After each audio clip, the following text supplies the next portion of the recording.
네, 여러분 안녕하세요. 수능 필수 영수 대성마임의 영어 이영수입니다. 자, 9월 모의고사가 드디어 끝났습니다. 시간이 참 빠르죠. 6월, 9월. 이제 정말 수능이 목전에 다가왔습니다. 자, 오늘 총평을 통해서 이번 9월 모의고사 영어가 어땠는지 난도부터 시작해서 주요한 특징 다 잡아드리겠고요. 이어서 그럼 남은 기간 동안 어떻게 커리큘럼을 수강하면 가장 최적의 효과를 낼 수 있는지 등급별로 안내해 드리도록 하겠습니다.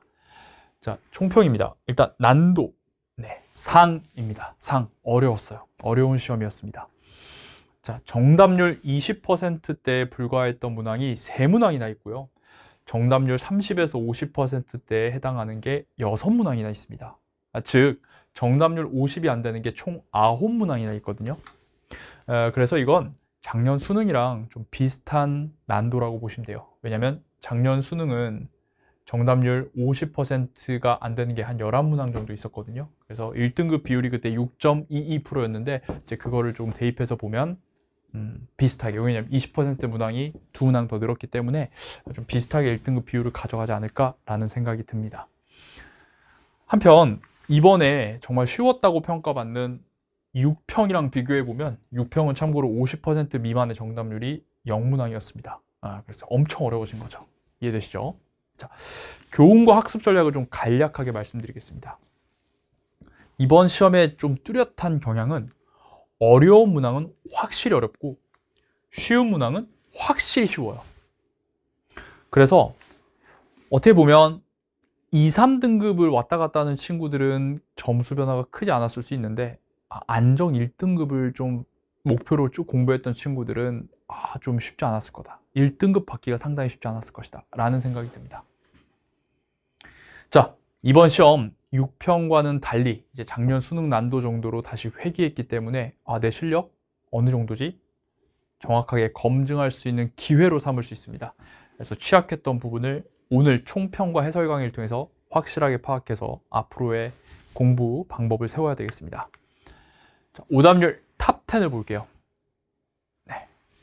순서 삽입, 빈칸. 전통적으로 어려웠던 것들이 나왔고요. 제목이 또 여기에 랭크돼 있고 빈칸 함축, 요약과 장문 독해까지 이렇게 있습니다. 그래서 이제 가장 어려웠던 빈순삽이 가장 상위권을 차지를 했고요.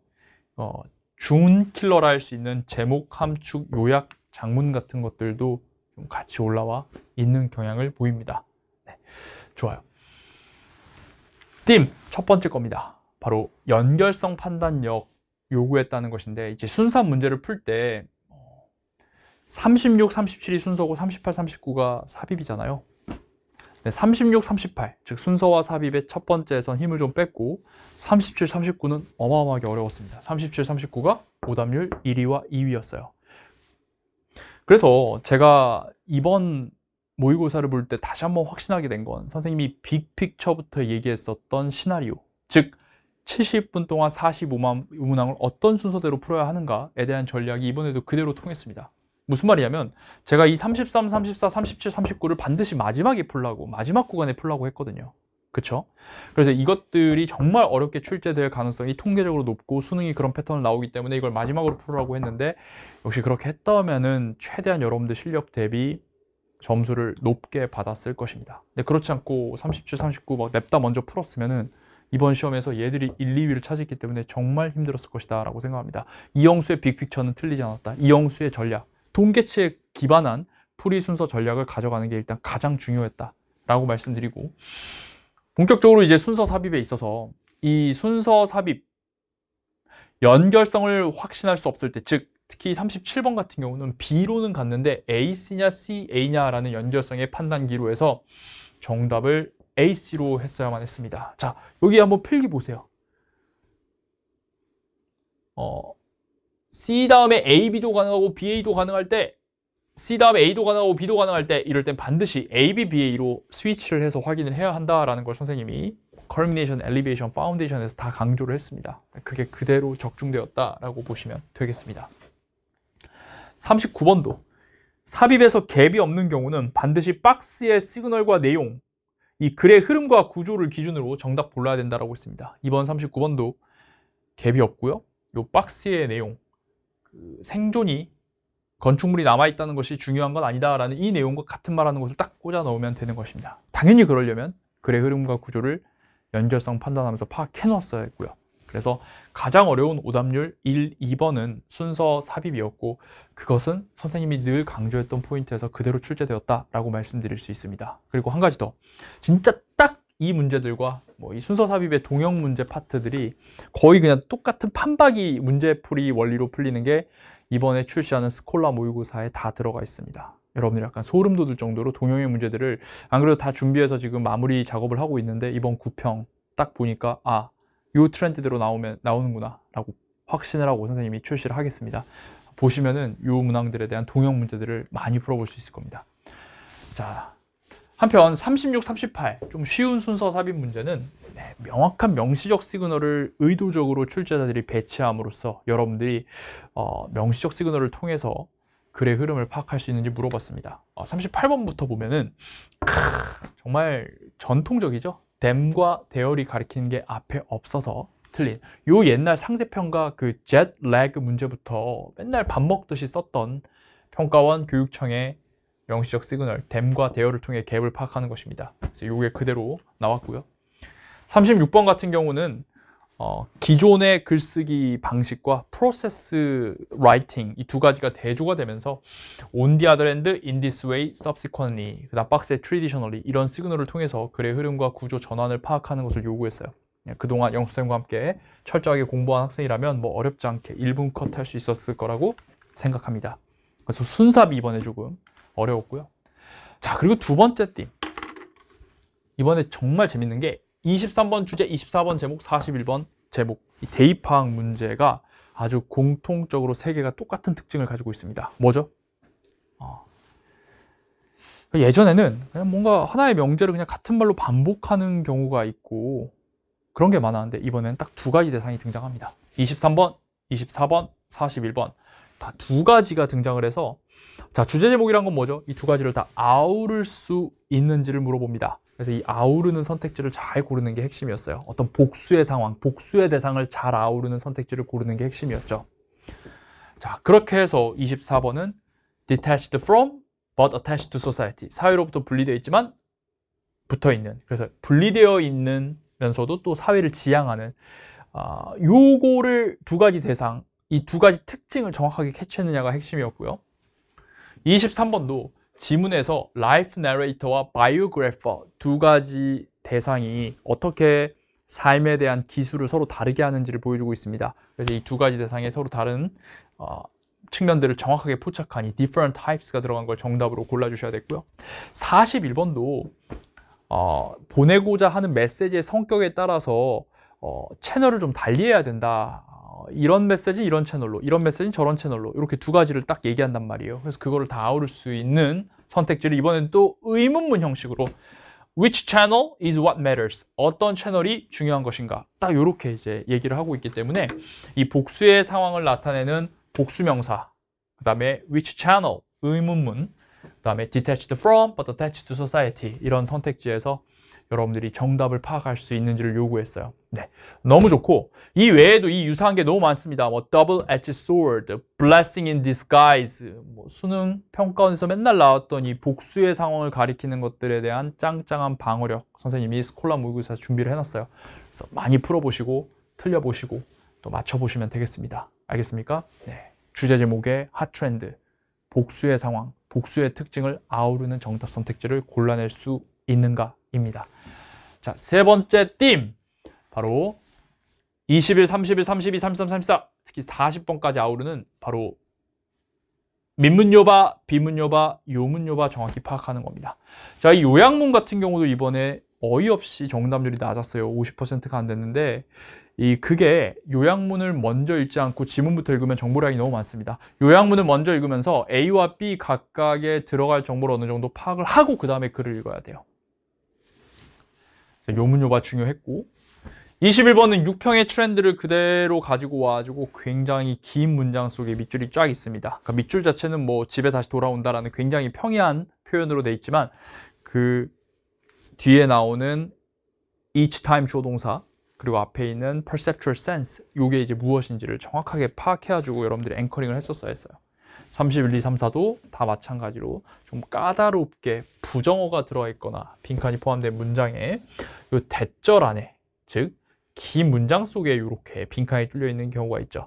자, 이렇게 빈칸 문장이 요구하는 바를 잘 파악해서 문제 푸는 법 선생님이 컬미네이션에서 쭉 강의를 했습니다. 근데 다만 이번에 빈칸이 좀 많이 어려웠다, 좀 과했다, 이런 측면들이 있습니다. 그래서 그 디테일한 해설, 왜 선생님이 생각하기에 좀 빈칸이 좀 까다로웠는지는 해설 강의를 통해서 여러분들이 파악을 해주시기 바랍니다. 기본적인 풀이법 자체는 원칙대로 같다. 자, 그리고 이제 4번, 5번은 결국 제가 꼭 강조하고 싶은 게 해석력입니다. 풀어보시면 알겠지만 길고 복잡한 문장, 해석을 내가 제대로 했는가, 해석을 해야 같은 말인지도 파악을 할 수 있고, 해석을 해야 내가 앵커링한 정보에 같은 말을 선택해서 고를 수 있습니다. 그래서 부정구문의 해설, 이중부정의 해설 등등등 여러 가지 핵심을 관통하는 구문들, 우리가 구문 20수 프로에서 했었고 이번 시험에서도 그대로 나왔다라고 볼 수 있겠습니다.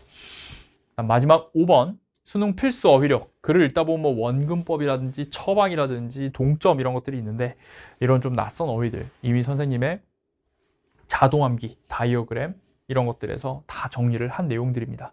그래서 앞으로도 변치 않는 것, 뭐 이렇게 좀 다 선생님이 수업 시간에 다룬 거지만 조금 최근에 두각이 이번 9월 평가원에 두드러지는 것, 이런 것들 다 스콜라 모의고사에 담았고요. 변치 않는, 앞으로 여러분들 수능 때까지 계속 가져가야 될 구문 그리고 어휘, 이것들에 대한 방어력을 잘 갖춘다면 여러분들이 충분히 이번 수능 때 좋은 결과를 가져갈 수 있을 것이라고 확신합니다. 네, 이렇게 해서 9월 평가원에 대한 총평을 마무리하겠습니다. 이어서 앞으로 이제 어떻게 공부할 것인가에 대한 방향을 확실하게 수립해 드리도록 하겠습니다. 등급별 학습법입니다. 일단 4등급이야. 잘 들으세요. 지금 60점대. 이런 지금 상황에 있는 친구들입니다. 이 친구들은 제가 이 커리큘럼 딱 정해줄 테니까 이대로 하세요. 일단 3등급을 도달하기 위해서 유배 가는 길을 수강하십시오. 그런데 여러분들은 반드시 구문 20수 에어를 병행해야 돼요. 유배 가는 길에서는 구문을 맛보기만 보여줍니다. 해석을. 구문 20수 에어에서 다 알려줘요. 그러니까 이 두 가지를 같이 병행하면서 4주 완성을 해주십시오. 그리고 나서 끝나자마자 파운데이션, 이것만 들어도 2등급이 나와요. 그래서 파운데이션과 구문 20%, 해석력과 독해 문제풀이 방법, 파운데이션 다 담겨 있으니까 그 이후에 커리큘럼 하려고 하지 마시고 딱 여기까지만 하십시오. 그리고 최신 트렌드 반영한 스콜라 모의고사로 배웠던 거를 적용하는 방식으로 수능 전에 마무리해 주시면은 가장 여러분들 아름다운 커리큘럼, 수능에서 여러분들의 등급이 나오는 커리큘럼이 될 것입니다. 2등급까지를 분명히 받을 수 있을 겁니다. 다음, 아직 영어가 좀 낯선 2, 3등급. 2, 3등급 학생들은 다음과 같이 주세요. 9월 말 24일경에 더 라스트 오퍼튜니티라는 선생님의 트렌드 정리, 독해법 정리, 그 다음에 정말 실전력 극대화하는 선택지 해킹하는 법, 뭐 최근 트렌드 다 정리해주는 그 더라우가 나옵니다. 주간지가. 그래서 그 전에 여러분들 구문 해석력, 단어력, 이 단어 구문, 아까 제가 말했죠. 변치 않는 거라고. 그거 일단 딱 하셔야 돼요. 그러니까 변치 않는 기본기를 다 끝내세요. 그리고 어법만 들으면 무조건 어법 3점 맞출 수 있습니다. 그러니까 변치 않는 거를 9월 달에 일단 다 끝내시고 더라우가 나오면은 지금 최신의 6월과 9월의 평가원 트렌드, 독해 풀이법 이런 것들을 다 정리하도록 하겠습니다. 그리고 마지막 스콜라 모의고사로 마무리하시면 돼요. 자, 이렇게 2, 3등급 학생들 제안 드리겠습니다. 자, 그리고 애매한 1등급 학생들, 이 친구들도 마찬가지예요. 구문과 어법 확실하게 일단 9월 달에 다져놓고 9월 평가원 분석하는 거 아울러서 요거 해주시고 더라우와 스콜라 모의고사로 모든 트렌드와 어떤 기출, 비기출 다 아우르는 정리를 해주시면 되겠습니다. 되나요? 자, 이렇게 남은 기간 동안 선생님의 커리큘럼 타면 되고요. 만약에 더 여유가 있다면 당연히 빈순답이 약하다 그러면 엘리베이션 들으시면 되고, 그 외에 뭐 다시 한번 총정리 해보고 싶다 그러면 컬미네이션 들으시면 됩니다. 네, 이제 더라우가 나오니까 요거를 마지막으로 마무리 해주시면 되겠습니다. 자, 혼자 계획 세우는 것이 힘든 학생들을 위해서 등급별 학습 캘린더 PDF를 공지사항에 다 올려놨어요. 여러분들이 유배를 듣든 파데를 듣든 엘베를 듣든 컬미를 듣든 이렇게 달력으로 딱 배부를 해서 여러분들이 매일매일 지워나가고 공부한 거를 트래킹할 수 있도록 해놨으니까 적극적으로 이용을 해주시면 되겠습니다. 네, 수능 필수 영수. 여러분들 마지막까지 선생님이 최선을 다해서 스콜라 모의고사 The Last Opportunity에 여러분들의 가진 실력, 잠재력을 정말 터뜨릴 수 있도록 최선을 다해서 강의를 하고 혼신의 힘을 다해서 마지막까지 달려가겠습니다. 여러분, 절대 좌절하지 마십시오. 선생님 해설 강의를 들으시면 알겠지만 우리가 안 배운 게 없습니다. 다 배운 겁니다. 자신감 가지세요. 잘 정리하고 실전에서 적용하는 일만 남았습니다. 시간은 충분하고요. 우리 남은 커리큘럼으로 함께 수능까지 묵묵하게 걸어가도록 하겠습니다. 자신감과 자기 확신을 가지고 여러분 끝까지 잘 해주시기 바랍니다. 할 수 있다. 알겠죠? 정말 할 수 있습니다. 시간 많이 남았고 우리가 배운 것만 나왔습니다. 앞으로 배운 것만 더 단단하게 다지면 됩니다. 알겠죠? 우리 제자들 화이팅 하시고 좌절 금지, 자만 금지 이 두 마디 항상 마음에 새겨주시기 바랍니다. 좌절 금지, 잘 봤다고 해도 자만 금지, 못 봤다고 해도 좌절 금지입니다. 선생님 좌우명입니다. 좌절 금지, 자만 금지입니다. 가겠습니다.